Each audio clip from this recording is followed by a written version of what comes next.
অনেক দিন আগের কথা। আলোকনগর নামের এক গ্রামে বাস করত রাম ও শ্যাম নামের দুই ভাই।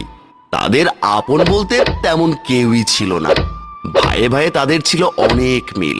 কিন্তু সমস্যা তখনই শুরু হয় যখন বড় ভাই শ্যাম বিয়ে করে বড় লোক ঘরের সবিতাকে।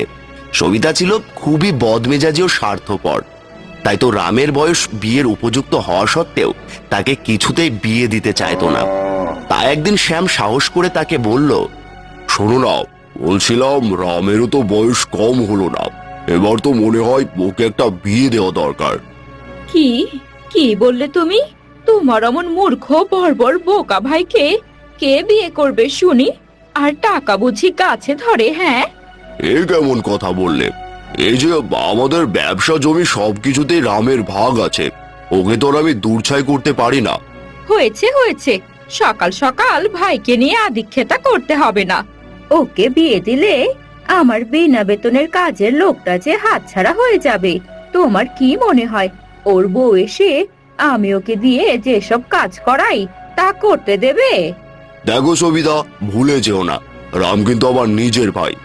আমি জানি তুমি ওকে দিয়ে বাড়ির কাজকর্ম বাজারঘাট সব করাও, তাও কখনো কিছুই বলি না, কারণ ভাইটা আমার খুবই ভালো। তাই বলে তুমি ওকে বিয়ে দেবে না? হ্যাঁ হ্যাঁ, যাও, কালকেই তোমার ভাইকে ধুমধাম করে বিয়ে দাও। আমার আর কি, সব ওই ভাইকেই দিয়ে দাও। ভবিষ্যতে আমাদের যে ছেলেপুলে হবে তাদের জন্য কিছুই রাখতে হবে না। এই বলে রাগে কটমট করে সবিতা সেখান থেকে চলে গেল। তখনই রাম সেখানে এসে বলল, কি হয়েছে দাদা, তুমি আবারও বৌদিকে রাগিয়ে দিলে? কি করব বল ভাই, ও তোকে যে অত্যাচারটা করে আমি তো সহ্য করতে পারি না, তাই তো তোকে বিয়ে দিতে চাইছি। তোর বউ এসে যদি ওকে শায়েস্তা করতে পারে। এই যে বলো না, বৌদি তো আমার মায়ের মতো। তাছাড়া আমায় যেসব কাজ করাই সেগুলো তো আমি খুশি মনেই করি। আমার বিয়ে নিয়ে তোমায় তো ভাবতে হবে না। রাম আর শ্যাম যখন কথা বলছিল তখনই সেখানে আবারও সবিতা এসে বলল, এই যে নবাবের ঘরের নবাব, সেই যে কখন তোমায় বলেছি বাজারটা নিয়ে আসতে, এখনো বসে আছো? তাহলে রান্নাটা কখন চড়বে শুনি? আহা, আবার ছেলেটাকে বকাঝকা করছো। দাও বাজারের ব্যাগটা, আজ না হয় আমি বাজার করে আনছি। হ্যাঁ, তাই তো যাবে। তুমি যদি বাজারে যাও তাহলে ব্যবসাটা কে দেখবে শুনি? কেন, আজ না হয় রাম দোকানে বসবে? কিরে ভাই, পারবি না? হ্যাঁ হ্যাঁ, তাই তো যাবে। এরপর তোমার ভাই ব্যবসা করে আমাদেরকে ঘর ছাড়া করবে, এই তো তুমি চাও। তার চেয়ে আমি বরং এই বাড়ি ছেড়ে চলে যাচ্ছি। আহা বৌদি, তুমি শুধু শুধু দাদার কথায় রাগ করছো কেন? দাও ব্যাগটা দাও, আমি এক্ষুনি যাচ্ছি বাজারে, এসে না হয় সকলের খাবার খাবো। হ্যাঁ, যাও যাও, গিয়ে আমায় উদ্ধার করো। যত সব উটকো ঝামেলা, একে রামে রক্ষে নেই, তার উপর সুগ্রীব। এই ছেলেকে বিয়ে দিলে তখন সত্যিই ঘর ছাড়তে হবে। এইসব বলতে বলতে সবিতা ঘর থেকে বেরিয়ে গেল আর রামও বাজারে রওনা হলো।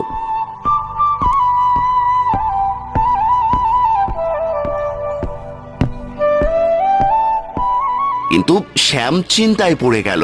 তাই মনে মনে ভাবলো, না, আজ একবার ঘটক মশাইকে খবর পাঠাবো। ছোট ভাইয়ের এমন কষ্ট আমি যা সহ্য করতে পারছি না। হায় বিধাতা, আমার ভাইটাকে তুমি একটু দেখো। এসব ভেবে ভেবে শ্যাম দোকানে চলে গেল।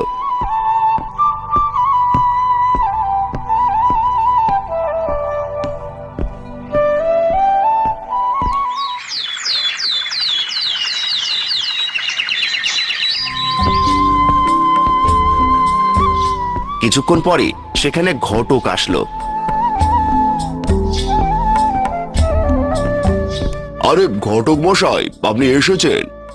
হ্যাঁ শ্যাম দাদা, আপনি আমায় ডেকেছেন, আমি কি আর না এসে পারি?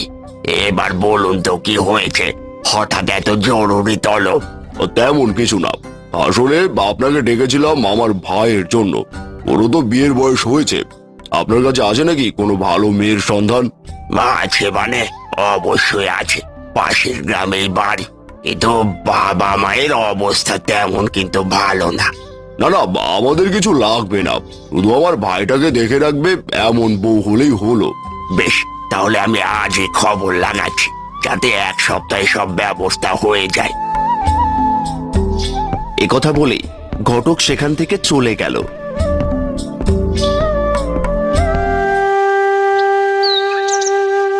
সেদিন রাতেই শ্যাম সবিতাকে সব খুলে বলতেই সবিতা রেগে গিয়ে বলল, কি বললে? আমায় না জানিয়ে তুমি তোমার আদরের ভাইয়ের বিয়েও ঠিক করে ফেলেছো? আহা, রাগ করছো কেন? বললাম তো মেয়ে খুব গরিব ঘরের, ও আসলে তোমার সাহায্যই হবে। বেশ, তাহলে ঠিক আছে। তবে এই বিয়েতে কিন্তু আমি 1 টাকাও খরচ করতে দেব না, এই আমি বলে রাখলাম। আচ্ছা আচ্ছা, তাই হবে। এবার একটু শান্ত হও দেখি। এই বলে শ্যাম সবিতাকে শান্ত করলো। আর ঠিক তার 3 দিনের মাথায় রাম বিয়ে করে আনলো গরিব ঘরের মেয়ে রীতাকে। এই যে মেয়ে, শোনো, বিয়ে করে এসে আবার নিজেকে এই বাড়ির মহারানী ভেবো না যেন। আজ তোমার বিয়ের দিন, তাই কিছু বলছি না। আজ তোমার বিয়ের দিন, তাই কিছু বলছি না, কিন্তু কাল সকাল থেকেই তোমার কাজ শুরু। আহা, আজ সবে ওদের বিয়ে হয়েছে, এসব তুমি কি বলছো? ঠিকই বলেছি, বিয়ে বিয়ে করে তো এতদিন আমার মাথা খেয়েছো।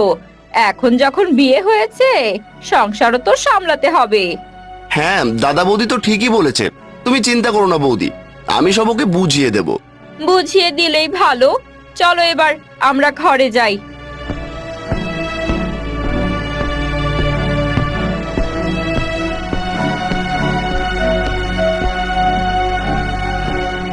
শ্যাম আর সবিতা ঘর থেকে চলে যেতেই রাম রীতাকে বলল, শোনো বউ, বৌদি আমার মায়ের মতো, একটু রাগী এটা ঠিক, তবে মনটা খুব নরম, তাই সে তোমাকে যা করতে বলে তা তুমি মন দিয়ে করবে। এইসব নিয়ে তোমায় চিন্তা করতে হবে না, দিদি আমায় যা বলবে আমি তাই শুনবো। রাম ও রীতা ঘুমিয়ে পড়ল। পরদিন সকাল হতেই সবিতা তাদের ঘরের সামনে এসে চিৎকার করতে লাগলো, কি হলো? আর কতক্ষণ ঘুমোবে মহারানী? তাড়াতাড়ি ওঠো, এদিকে তো রাজ্যের কাজ পড়ে আছে। সবিতার চিৎকারে রীতা দরজা খুলে বলল, দিদি, আমায় ডাকছিলে? হ্যাঁ গো, তোমাকেই ডাকছি। সারাক্ষণ ঘুমিয়ে থাকলে তো হবে না, এবার শরীরটা নাড়িয়ে একটু কাজ করো দেখি। যাও, এক্ষুনি উঠানটা ঝাড়ু দিয়ে আমার এই কাপড়গুলো কেচে আনো, তারপর সবার জন্য সকালের খাবার তৈরি করো। কিন্তু বৌদি, আজ তো এই বাড়ি তোর প্রথম দিন, আজই ওকে দিয়ে তুমি এত কাজ করাবে? বাবা, এতদিনে তোমার মুখে বুলি ফুটেছে মনে হচ্ছে। কেন গো, তোমার বউ কাজ করবে না তো কে করবে শুনি? আমি? রাগ করো না দিদি, আমি এক্ষুনি সব কাজ করে দিচ্ছি। বেশ, যাও তাহলে। আর হ্যাঁ, কাজ শেষ হলে তবেই খাবার পাবে, নইলে না। এ কথা বলেই সবিতা সেখান থেকে চলে গেল।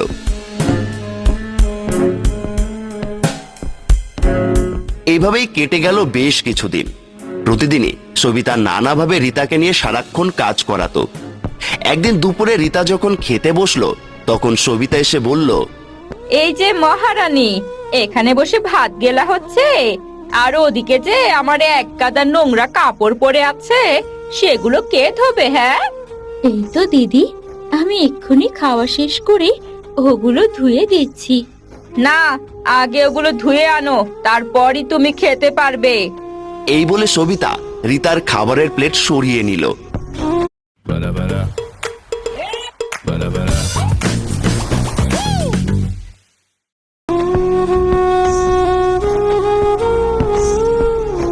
আর রীতাও কাঁদতে কাঁদতে কাপড়গুলো নিয়ে পুকুর পাড়ে চলে গেল। হায় বিধাতা, এ আমি কোথায় এসে পড়লাম? সারাটা দিন তো শুধু কাজ আর কাজই করতে হয়, খাবারটাও ঠিক মতো পাই না। এর চেয়ে তো আমার আগের জীবনটাই ভালো ছিল। পুকুর পাড়ে বসে রীতা যখন কাঁদছিল, ঠিক তখনই আকাশ দিয়ে উড়ে যাচ্ছিল এক পরী। রীতাকে কাঁদতে দেখে তার খুব মায়া হলো, তাই সে মনে মনে ভাবলো, আহারে, কি ফুটফুটে বউটা, অথচ এভাবে কাঁদছে কেন? না, আমাকে জানতেই হবে ওর কষ্টের কারণটা কি? এই বলে পরী এক বুড়িমার রূপ ধারণ করলো।